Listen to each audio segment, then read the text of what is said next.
नमस्कार, आप देख रहे हैं इंडिया न्यूज मध्य प्रदेश छत्तीसगढ़ और मैं हूं आपके साथ सचिन दुबे। छत्तीसगढ़ में बेमौसम बारिश ने प्रशासनिक अमले की तैयारियों की पोल खोल दी है।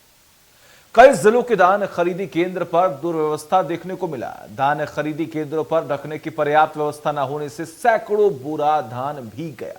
तस्वीर आपके सामने है। खाद्य मंत्री अमरजीत भगत ने रायपुर के मंदिर हसौद धान खरीद केंद्र में जाकर मौके का जायजा लिया तो स्थिति देखकर भड़क उठे। उन्होंने अफसरों को फटकार लगाई और कलेक्टर को जमकर डांट लगाई। बारिश से धान को बचाने और नुकसान के आंकलन के लिए मुख्यमंत्री भूपेश बघेल ने कलेक्टरों को तत्काल प्रभाव से निर्देश दिए। तो वही सैकड़ों बोरा धान भीगने के बाद और बद इंतजामी के लिए भारतीय जनता पार्टी सरकार पर लापरवाही का आरोप लगा रही है। लेकिन अब सवाल ये उठता है कि जब धान खरीदने की तैयारी महीनों पहले चल रही थी तो अफसरों को धान सुरक्षित रखने का ख्याल क्यों नहीं आया? धान भीगने के बाद उसका क्या होगा? धान भीगने से नुकसान की भरपाई कैसे होगी? क्या मामले में लापरवाह अधिकारियों पर कार्रवाई होगी? ऐसे ही कई सवाल हैं इस लचर प्रशासनिक सिस्टम पर उठ रहे हैं, जिसके साथ आज हम आगे बढ़ेंगे, चर्चा करेंगे, जिसमें हमारे साथ कुछ खास मेहमान भी जुड़ रहे हैं। लेकिन सबसे पहले जरा ये सुन लीजिए कि आखिर क्या कुछ कह रहे हैं किसान नेता। कटाई और मिजाई के इस सत्र किसानों के लिए आफत बना हुआ है। लगातार तीसरी बार पानी गिरने से किसानों को काफ़ी परेशानी तथा आर्थिक क्षति उठानी पड़ रही है और खेत में भी यही हाल है। अभी भी पूरा धान नहीं कटा है और ट्रैक्टर एवं गाड़ी बैल अब फिर से कम एक सप्ताह तक नहीं जा पाएगा। खलिहान में मिसाई कर रहे किसानों का फसल पूरी तरह भीग चुका है, बोरे भीग चुकी है, जो पैर डालते हैं वह भी पानी में फंस चुका है। सबसे ज़्यादा नुकसान धान खरीदी केंद्रों में देखने को मिला है, जहां धान का स्टैक बना हुआ है, जो तारपोलिन ढका गया था वह तूफान से उड़ गया और बारिश से तरबतर होकर भीग गया है। जो तौल हो रहा था बोरा वह भी पानी में डूब। और बारिश में धान भीगने के बाद क्या कुछ कह रहे हैं नेता प्रतिपक्ष धर्मलाल कौशिक, जरा ये भी सुन लीजिए।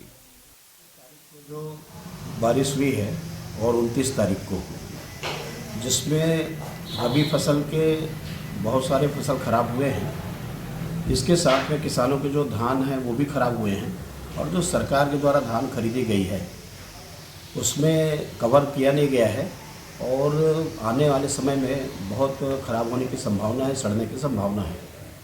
पिछले समय सरकार के द्वारा सर्वे कराया गया था, लेकिन उसकी क्षतिपूर्ति किसानों को राशि आज भी नहीं मिली है। तत्काल सर्वे कराया जाना आवश्यक है।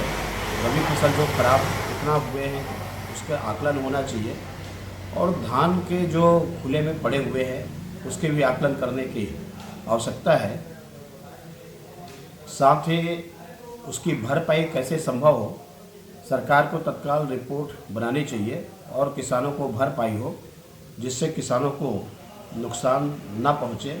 और इसी प्रकार से जो धान खरीदी केंद्र है जहाँ पर खुले में धान पड़ा हुआ है उसमें कवर लगाने का, साथ ही सुरक्षा की दृष्टि से आवश्यक कार्रवाई करने का निर्देश तत्काल जारी करें, जिससे धान को बचाया जा सके।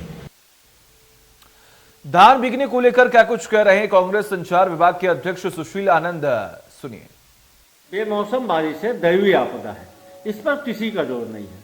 मुख्यमंत्री जी ने सभी कलेक्टरों को निर्देश दिया है कि जो नुकसान हुआ है धान भीगने से, चाहे किसानों का नुकसान हो या खरीदी केंद्र का नुकसान हो, उसका आकलन करवाया जाएगा और किसानों के उनके नुकसान का जो उचित मुआवजा होगा उसे देने का पूरा प्रयास किया जाएगा। भारतीय जनता पार्टी इस मामले में अवसरवादी राजनीति न करे। कोई बयानबाजी करने के बजाय भाजपा को आत्मावलोकन करना चाहिए। इस प्रदेश में धान खरीदी पिछले 20 साल से हो रही है और 15 साल तक भारतीय जनता पार्टी की सरकार थी। इन 15 सालों में कितने धान खरीदी केंद्रों में भारतीय जनता पार्टी ने कितने कवर शेड का निर्माण करवाया, धान के सुरक्षित भंडारण के लिए कितने गोडाउन का निर्माण करवाया। आज जो बयानबाजी कर रहे हैं, ये 15 साल तक सरकार चलाने के दौरान इन्होंने नीति बयान बना के धान खरीदी केंद्रों में भंडारण की क्षमता बढ़ाई होती तो आज ये स्थिति नहीं बनती। हमारी सरकार बनने के बाद धान खरीदी केंद्रों में चबूतरे बनवाए गए, भाजपा ने चबूतरे तक नहीं बनवाया था। 14,000 करोड़ रुपए की नई राजधानी बना दिया, हजारों करोड़ रुपए खर्च करके। तो सुना आपने किस तरीके से कांग्रेस के नेता कह रहे हैं कि दैवीय आपदा है, इस पर किसी का जोर नहीं है और भारतीय जनता पार्टी अवसरवादी राजनीति कर रही है। चूंकि यहाँ अवसर है तो इसलिए राजनीति की जा रही है और वो जवाब दे कि 15 सालों में आपने कितने काम किए और आपने किस तरीके से धान खरीदी करवाई कि उस वक्त भी तो लापरवाहियां होती थी और उस वक्त भी तो किसानों को मुश्किलों का सामना करना पड़ता था, उस वक्त भी तो किसान आत्महत्या करते थे। ये तमाम बड़े आरोप जो हैं वो कांग्रेस के नेता ने लगाए हैं। हालांकि आरोप प्रत्यारोप तो एक तरफ है, लेकिन वही दूसरी तरफ ये बात, बड़ी बात यह है कि आखिर आपकी बद इंतजामी की वजह से इतने क्विंटल धान नष्ट हो गए, आखिर इसकी जवाबदेही किसकी होगी, आखिर इसकी जिम्मेदारी कौन लेगा? क्योंकि आंकलन तो ठीक है, मुआवजे तो ठीक हैं, लेकिन ये जो धान नष्ट हो रहे हैं, आखिर अनाज क्यों नष्ट हो रहे हैं, आखिर अनाज क्यों सड़ रहे हैं, ये एक बड़ा सवाल है। और आखिर सरकार आरोप मढ़ने के बाद भी अभी तक इस पूरे मामले को लेकर आखिर कितना आंकलन हुआ है, आखिर कब तक मुआवजे दिए जाएंगे, इन तमाम बड़े सवालों के साथ हम आगे बढ़ेंगे, चर्चा करेंगे। हमारे साथ थोड़ी देर में कुछ खास मेहमान जुड़ेंगे जिनसे आपको रूबरू कराएंगे और उनसे भी तमाम सवाल करेंगे। आखिर जवाबदेही किसकी है, आखिर 15 साल में क्या हुआ और बीते 3-3.5 सालों में क्या हो रहा है, आखिर बड़ा मुद्दा है क्या? क्योंकि एक तरफ लगातार कई महीनों की मेहनत के बाद किसानों की ये फसल लहलहाती है और जब ये मंडियों में पहुंचती है, जब ये खरीद केंद्र पर पहुंचती है, वहां पर बद इंतजामी की वजह से नष्ट होते हैं, तो किसानों को कितना दुख पहुंचता है, किसानों को कितना नुकसान होता है, ये बड़ा सवाल है। इन बड़े सवालों के जवाब लेंगे। हमारे साथ थोड़ी ही देर में कुछ खास मेहमान जुड़ेंगे, उनसे जानेंगे कि आखिर ये लापरवाही क्यों, हर बार लापरवाही क्यों, आखिर इतने साल बीत जाने के बाद भी क्यों नहीं व्यवस्था मजबूत की गई, आखिर क्यों एक टेंट के सहारे सरकार जी रही है और कहीं ना कहीं नुकसान और मेहनत पर पानी फिर रहा है, तो किसानों को कई सारी समस्याओं का सामना करना पड़ रहा है। हालांकि मुख्यमंत्री ने इस पूरे मामले को संज्ञान में लिया है, इस बात का जिक्र किया कि जो लोग इस पूरे मामले में संलिप्त उनके खिलाफ कार्रवाई होगी, आंकलन कर मुआवजा दिया जाएगा। डिबेट को ओपन करते हैं हमारे साथ कुछ खास मेहमान जुड़े हुए हैं। रामविलास साहू जो कि कांग्रेस का पक्ष रखेंगे, अशोक बजाज जो कि बीजेपी का पक्ष रखेंगे और पारसनाथ साहू जो कि किसान नेता है वो भी जुड़े हुए हमारे साथ। सबसे पहले पारसनाथ साहू जी आपका रुख कर लेते हैं। पारसनाथ जी, कई महीनों की मेहनत के बाद किसानों की फसल लहलहाती है और अंत में जाकर जब ये खरीद केंद्र पर जाती तो वहां नुकसान देखने को मिलता है, वहां पर सारी फसलें अनाज नष्ट हो जाती हैं। किसानों को कितना नुकसान हो रहा सर? इसका आंकलन करना मुश्किल है जी, क्योंकि 3 बार हो गया बारिश इस धान कटाई और मिसाई के सीजन में। 3 बार बारिश से हम सामना करते आ रहे हैं। अंत में अभी भी धान कटाई खेतों में बाकी है, उसका करपा पड़ा हुआ है। कुछ ब्यारा में मिंजाई का काम चल रहा था, वो भी फंसा हुआ है और जो धान बिक्री करने के लिए ले गए थे वहां भी बोरे फंसे हुए हैं। और जो स्टेज बन गया था समिति द्वारा, जो खरीद करके स्टेज बन गया था, उसका भी जो तिरपाल था वो उड़ गया, कहीं कहीं तो ढका भी नहीं गया था। तो उसका तो आंकलन मुश्किल है। भले सरकार की संपत्ति हो, पर कुल मिलाकर सरकारी संपत्ति हम सबकी है। नुकसान तो काफी हुआ है। अभी जो आंकलन होगा तभी इसका आएगा, मुश्किल है। अभी असीमित अपूर्णीय क्षति हुई है। ठीक है रामविलास जी, आंकलन करना मुश्किल है। कांग्रेस के नेता ये कह रहे हैं कि दैवीय आपदा है, इसलिए इस पर हम रोक नहीं लगा सकते, इस पर हमारा कंट्रोल नहीं है। सर, इतनी भी कोई भारी दैविक आपदा नहीं आ गई थी कि आपसे वहां पर मैनेजमेंट नहीं हो पाया। हर साल धान खरीदी होती है, लेकिन उसके बावजूद भी कोई ऐसी मजबूत व्यवस्था नहीं है कि धान को बचाया जा सके। जी सर, आप सब देख रहे हैं अभी हमारे जो छत्तीसगढ़ के मुख्यमंत्री आदरणीय भूपेश बघेल जी किसान हित ऐसे मुख्यमंत्री है और ये तत्काल आपकी जैसे वर्षा हुई, प्राकृतिक आपदा आया, तुरंत कलेक्टरों को मीटिंग लेकर तत्काल निर्देश दिया गया है कि किसानों का जो भी क्षति हुआ है तत्काल इसका रिपोर्ट बनाए, रिपोर्ट पेश करे और इसमें अपन जो भी हो सके तत्काल समस्या के हल करेंगे। और ये जो सारी आज जो क्षति हो रहा है इसकी देन है भारतीय जनता पार्टी, जिन्होंने 15 साल राज किया, न सोसाइटी में कोई चबूतरा बनाया है, न कोई छौनिक व्यवस्था किए। आज हमारे मुख्यमंत्री जी जब से बने हैं, सर 3 साल तो आपको भी हो गए ना सर, 3 साल तो आपको भी हो गए राज करते हुए, आपने क्या किया? 2 साल राज हुआ। आप देख रहे हो कि पूरा प्रदेश में जो कोरोना संकट है इसके बाद भी किसानों के हित में लगातार छत्तीसगढ़ के मुख्यमंत्री काम कर रहे हैं और जगह जगह चबूतरा और रेक की व्यवस्था किया गया है और छत्तीसगढ़ के मुख्यमंत्री द्वारा धान खरीदी से पहले सभी जगह बारदानों की व्यवस्था किया गया है। व्यवस्था में हमारी छत्तीसगढ़ सरकार कहीं पीछे नहीं है और जो प्राकृतिक आपदा है वो अचानक है और इसमें किसानों का कहीं कहीं हुआ क्षति, इसका तत्काल कलेक्टर महोदय को निर्देश दे गया है और किसानों को कहीं छत्तीसगढ़ की कांग्रेस सरकार रहित नहीं होने देगा। चलिए ठीक है। अशोक जी, अवसरवादी राजनीति करते हैं आप, 15 साल आपने राज किया, आपने किसानों के लिए कुछ नहीं किया।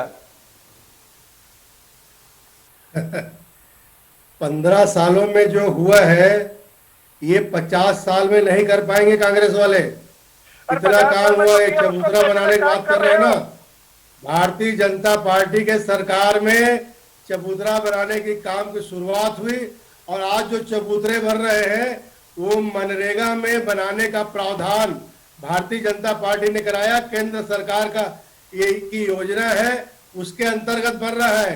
कांग्रेस सरकार के इस बजट में एक भी चबूतरा बना हो तो बता दीजिए मेरे को।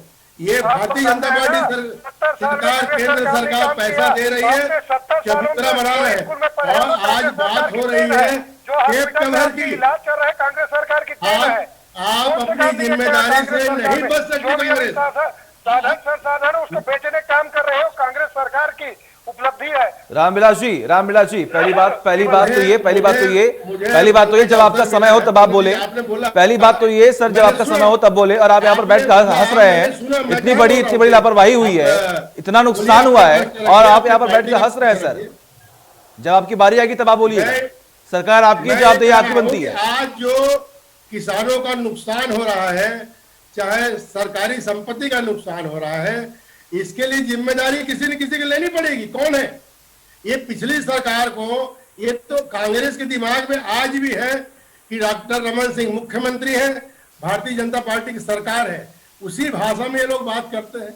अरे आपने 1 नवंबर से धान खरीदी शुरू की होती तो आज ये दुर्गति नहीं होती। खेत में धान सड़ा, अभी पारसनाथ जी साहू बता रहे थे कि 3 बार पानी गिरा है, खेत में बर्बाद हुआ, खलिहान में बर्बाद हुआ, आज भी बर्बाद हो रहा है। अब खरीदी केंद्र में, उपार्जन केंद्रों में जाके देखिए कितना तमाशा बचा है। कैप कवर तक ये लोग व्यवस्था नहीं कर पा रहे और बोलते हैं हम चबूतरा बनवा रहे। अरे कैप कवर तो लगवा के बताइए, ढकवाइए।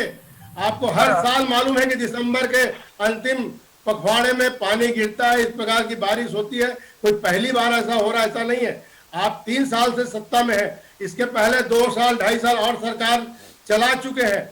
आप मात्र 1 साल में 4 लाख मेट्रिक टन धान खरीदते थे और हमने उसको ला के पहुंचाया 81 लाख मेट्रिक टन तक। आपने कोई श्रेय लेने की कोई जगह ही नहीं है। भारतीय जनता पार्टी ने जो खरीदी के बेहतर व्यवस्था की, सारे खरीदी केंद्रों को कंप्यूटराइज किया, ये किसने किया? आप क्या कहाँ जा रहे हैं? अशोक जी और रामविलास जी, किस पार्टी ने कितना काम किया ये खुद सुन लेते हैं। किस पार्टी ने कितना काम किया, किसकी सरकार ने कितना किसानों के बारे में सोचा है, पारसनाथ जी खुद बताएंगे। ठीक है अशोक जी, आऊंगा आपके पास। अशोक जी ठीक है, आरोप बहुत हो गए। अब जरा आप सुनिए कि आखिर आपकी सरकार ने क्या किया और वर्तमान की सरकार क्या कर रही है किसानों के लिए। पारसनाथ जी, जो भी बातें अभी तक कही गई हैं, चाहे वो बीजेपी द्वारा कही गई हो, चाहे वो कांग्रेस द्वारा कही गई हो, आपको लगता है कि सरकार किसानों के हित में है? क्या आपको लगता है कि 15 सालों में किसानों के हित में बीजेपी सरकार ने काम किया, या 3 साल बीत चुके हैं कांग्रेस सरकार की, उन्होंने क्या किया? देखिए, दोनों सरकारों ने अपने अपने स्तर से काम किया है। मैं उसकी आलोचना नहीं करना चाहता, क्योंकि धान खरीदी में बम्पर खरीदी होती है और इतना सारा मतलब चबूतरा और उसका शेड बनना थोड़ा असंभव बात लगता है। अगर यहाँ भी बन जाए तो जो संग्रहण केंद्र में भारी मात्रा में रहता है वहां भी मुश्किल है। ये तो बहुत सारे गोडाउन बनाने पड़ेंगे और जब तक केंद्र और राज्य सरकार मिलकर इसमें काम नहीं करेगी तब तक फिलहाल ये असंभव है।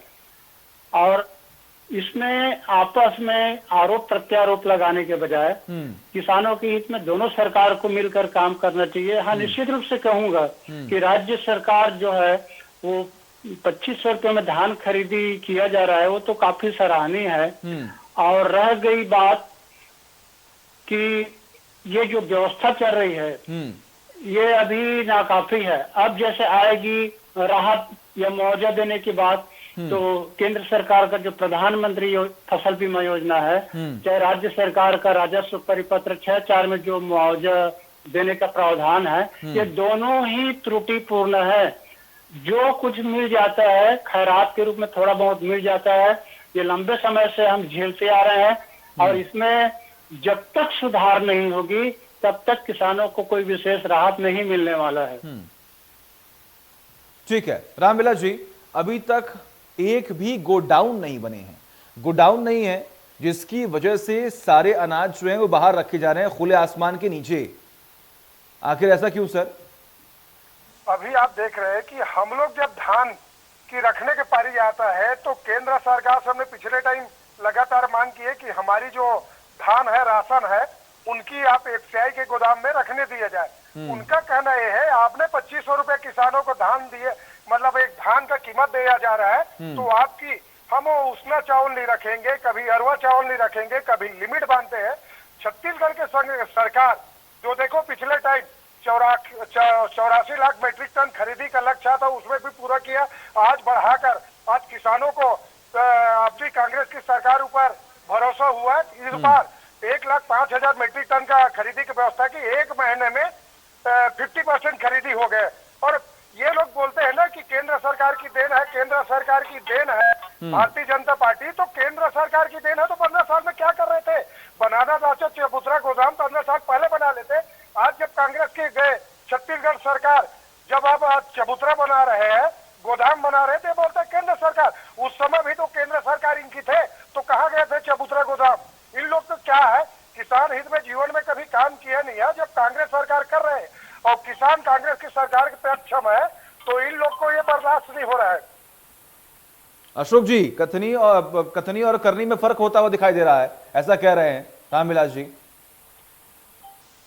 खैर रामविलास जी तो अपनी पार्टी का पक्ष रखेंगे, भले आदमी है बेचारे, लेकिन मैं ये कह रहा हूं कि धान के गोदाम नहीं है छत्तीसगढ़ में, चावल के गोदाम है। इनको तत्काल धान खरीद के मिलिंग करके चावल के गोदामों में रखना चाहिए। हमारे समय में 2003 में जब भारतीय जनता पार्टी की सरकार बनी, उस समय केवल 5 लाख मीट्रिक टन चावल रखने का गोदाम था। हमने 12.5 लाख मीट्रिक टन उसको भंडारण क्षमता में बढ़ाया, 2.5 गुना वृद्धि की।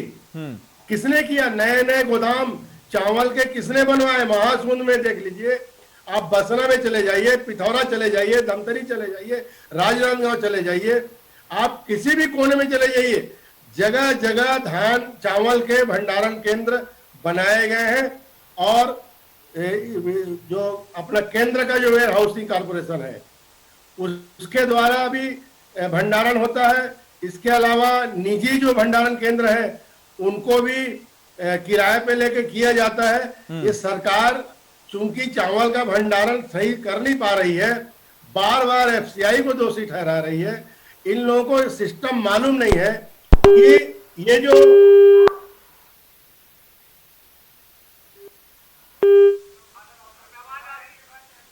ये 1 नवंबर से धान खरीद लेते और उसकी मिलिंग कर लिए होते तो ये जो चावल आज बर्बाद हो रहा है धान, इसका चावल अपने भंडारण केंद्रों में जाके जमा हो चुका होता। लेकिन इसका नहीं किया इन्होंने। इसके लिए जिम्मेदारी किसके ऊपर आएगी?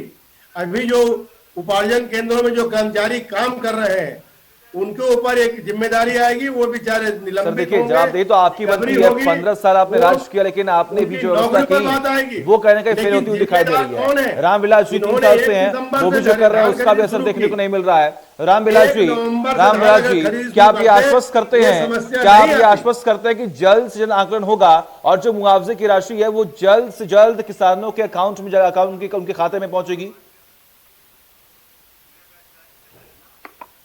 रामविलास जी, सवाल दोहराएंगे।